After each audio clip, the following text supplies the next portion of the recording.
When the war broke out, she'd been in the States finishing her schooling.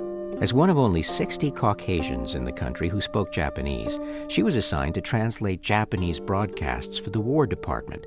It wasn't until the American occupation that she'd come back as an American political officer to help her second home to its feet. With almost her first step, Beatte Gordon walked right into history. It was just a fluke. I was at the right place at the right time. I was 22 years old. I had lived in Japan from the age of 5 to 15. Otherwise, I really had no qualifications. Well, one day, General Whitney came into our office at 10 o'clock in the morning. He said, "You are now a constituent assembly, and by order of General MacArthur, you will write the new Japanese constitution. And it must be written in 1 week." Good heavens.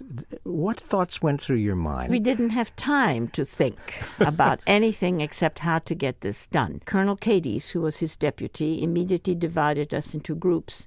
And he told the three of us, 2 men and 1 woman, that we should write the civil rights chapter. We sat down, and the 2 men looked at me, and they said, "Well, you're a woman, so why don't you write the women's rights?" I thought, my God, what am I going to do? I'm not a lawyer. What do I know about constitutions? I'd read the U.S. Constitution in history class, but that was about it. So I got a Jeep and a Japanese driver, and I said, take me to any libraries that are still standing in Tokyo. Tokyo was devastated at that time. So I would borrow constitutions from whatever countries I could get. I wanted illegitimate children to have equal rights in inheritance, property rights, rights to get help from the government when a woman is pregnant. I incorporated all of those in my draft. I really wanted to make it as broad as possible because I had no faith in the people who would interpret the Constitution. I thought they will never, never interpret the Constitution in a liberal way.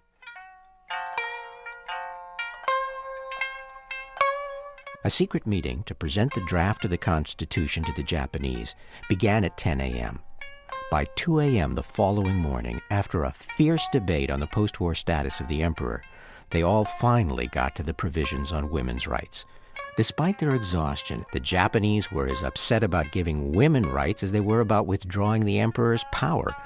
Beatte had been there from the start, working incognito as an interpreter, feeling her heart sink as the objections rose from the floor. That's when something very interesting happened. To my great surprise, Colonel Cadiz, who was the head of the steering committee, had seen that the Japanese side was very favorably inclined towards me because I wasn't there as a drafter of the Constitution. They didn't know that. I was there as an interpreter. And during that whole period from 10 till 2 a.m., I had helped both sides.